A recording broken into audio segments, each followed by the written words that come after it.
What is up, Earthnoids and Space Noids? I am just a simple new type, and in this episode, we're returning to Zeta Define. Last time, the Aldumla and Camille went up against Buron and the Ashmar. He was taken out, and Wasamia was able to make her escape. Also, Chartro met with Amado. In this episode, Camille will meet with 4 Murasame. Wooder will lose control of 4, and the Psycho Gundam will attack Hong Kong. So let's get into this.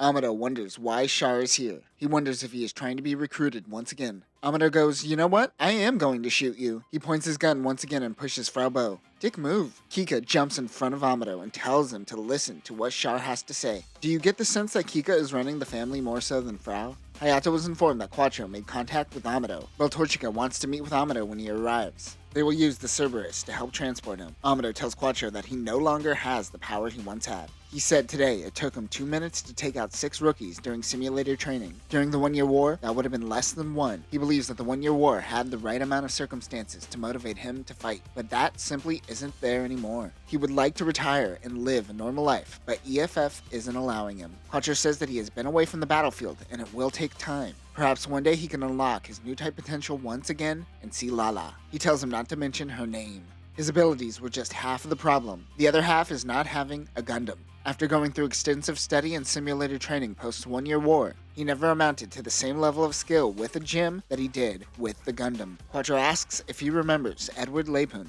This was Amado's father, Tim Ray's assistant. He used to come over to Amado and Tim's house back in the day before the attack on Site 7. Quattro tells him that he is alive and currently working as a chief engineer at Anaheim Electronics. This is also the man that has been helping Quattro and Sumuru with the Zeroshiki, so he understands where he is coming from after working with Ed. Even so, EFF is watching his every move. Katz gets visually upset watching his hero try to find excuses and not fight. He's had enough. Katz asks Amado why he is acting like this. He is the hero of White Base and he needs to start fighting. Amado says, "You're right, I will fight." "That's it? Thought there was going to be more convincing." "Okay." He will head back to his home and they will sneak out of Cheyenne tomorrow. He thanks Katz for helping him think straight and heads out. The next day, he meets up with Katz and he gives him a tracking device. He also gives him a gun. EFF is tracking Amado. If he gets 20 meters away from the tracker, EFF will be alerted. As Katz takes it away, sure enough, EFF is alerted. Chartro and Amado handle security at Cheyenne Base. The alarms go off. They need to find mobile suits. Amado asks if he can handle an EFF mobile suit. Chartro says, "Bitch, I've been an EFF officer for years now." "Where have you been?" Someone didn't read Char's deleted affair. They escape in Gym Trainers. The TGM-79 Gym Trainer is a combat training mobile suit designed for rookie pilots. Since the transition from fleet combat to mobile suit combat during the 1-year war, EFF has struggled to train mobile suit pilots, but this certainly did help. There are 2 cockpits, one in the chest for the trainee and one above it, though I am not sure if it's in the head or slightly above their chest. This is used for the instructor. They are functionally the same as a gym, but they are made with low and old quality parts and have cheaper armaments. Weapons include a beam saber, the beam spray gun, a 90mm bullpup machine gun, a 100mm machine gun, and a Luna titanium shield. Amado tells Quattro to do minimal damage to the gems that attack them. The GM pilots realize they are going up against Amado. Amado is able to immobilize each gem in less than a minute. Quattro notes that it seems he is already improving. Katz is surrounded by EFF, thinking that he is Amado. Amado and Quattro come in to save him, and they make their escape. They meet up with the Kobayashis. Hato remembers Kika from back in the day. Amado reminds Chartro that he is doing this for Bright and Hayato, and not for him. Somewhere over the Pacific Ocean near Japan, Namikar is training for Murasame, who is using the Psycho Gundam. They have been recruited to help take out the Aldumla. The pilot is able to sense the enemy. The Aldumla spots the enemies flying low. One of the engines is hit. Camille heads out in the Mark II with the Dodai. The Aldumla creates a smokescreen. Out of the smoke appears the Psycho Gundam. It shoots at the Garuda again, damaging engines 8 and 9. Remember that the Garuda is the evolution of the Gao, which was originally built by Zeon, who doesn't understand aerodynamics and just uses a lot of force to beat physics. You could probably take out a lot before it begins failing, but once it fails, this would drop like a brick. Camille shoots at the Psycho Gundam, but is blocked by its eye field. They need to rely on ballistics, but Apolly left his bazooka on the Aldumla.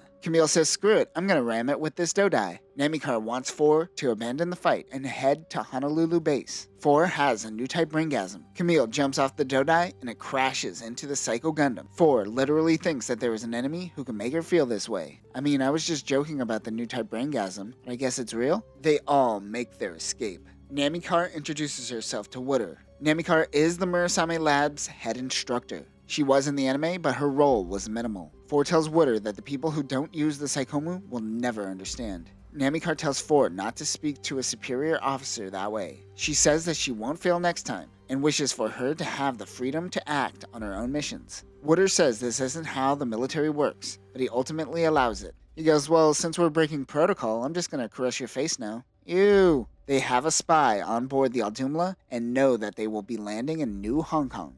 New Hong Kong is a special economic zone. The city has a treaty with the Federation to prohibit military action in the region. Hong Kong free of occupation? It took hundreds of years, but it finally happened. I'm proud of you, New Hong Kong. It also has its own spaceport. This is truly a one-of-a-kind region. Stephanie Luo is representing her father for Luo & Co. She is in some sort of Chamber of Commerce type organization that are questioning her regarding vessels coming in and out of the city. They wonder if Luo & Co. are harboring anti-Federation groups. If this is true, it breaks their treaty and they will have to expel Luo & Co. from New Hong Kong. She says she will be complicit and ensures the departure of these ships. On the outskirts of town, the Aldumla has made its emergency landing. Stephanie informs Hayato of the situation, and they have to leave after the supplies have been transported. Meanwhile, the Cerberus is making its way to New Hong Kong and are a few hours out. Stephanie gets Camille to drive her back to the city. She realizes he is a new type. Meanwhile, at Macau Airport, 4 is planning her assault. Macau is just a short boat ride from Hong Kong, but that is the worst boat ride if you are hungover and lost a lot of money at Macau's casinos the night before. It's still worth it though. Also, 4 is wearing a uniform instead of rocking that sweet 80s fashion. Wooder wants her to infiltrate the city and to meet with her contact on the Garuda, but she refuses. They have a contentious moment before she just heads out on her own. Camille drops off Stephanie and she tells him to go straight back to the ship, but he kinda wants to wander around the city for a little bit. 4 happens to be following him. She senses that he is the pilot. Before taking off, 4 comes over and asks him for a ride. Like the anime, 4 comments that she finds his name to be gentle. This upsets Camille. She could tell that he is bothered by his name. She asks him out to get drinks. That is when the radio goes off. Ben Wooder hijacks the airwaves.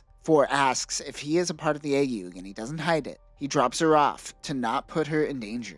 She goes off book and continues following Camille. Wooder wonders if she is deserting the operation, but Namikar informs him of the medication she has to take that always forces her to return to EFF. In the city, 4 begins getting headaches. Stephanie informs Hayato that they have 24 hours to leave the city. Luckily, they will finish with supplies, but who knows if Quattro will make it back in time. Camille heads out to find 4 since they have to leave soon. Like the anime, 4 meets with the sergeant who calls her number 4. Camille makes his appearance and spooks the sergeant. She wants another 24 hours to deal with the enemy. Camille and 4 head out into the city. Woody tells Namikar that she doesn't have the mental conditioning that they thought.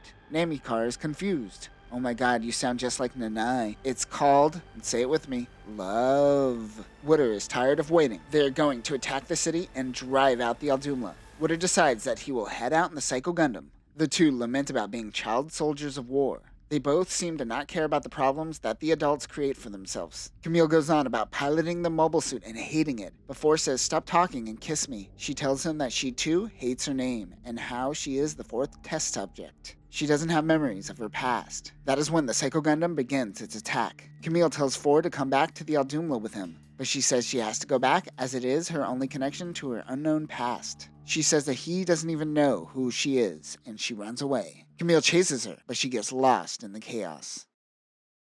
And that will do it for this episode. There is a distance between Fa and Camille, both emotionally and physically, that make 4 and Camille's relationship make a little bit more sense. We understand more about Hong Kong and its role in a Federation-controlled Earth. I made a joke about Hong Kong finally attaining autonomy, but the pressures of EFF still resemble modern-day Hong Kong in many ways. Also, Amado isn't involved in Stephanie's decision like the anime. However, Amado and Chartreau will come to help Camille, who will go against 4 in the next episode. Also, we are finally introduced to the pivotal Zeta Gundam. But that will do it for now, new types. Remember, love can throw a wrench in your plans.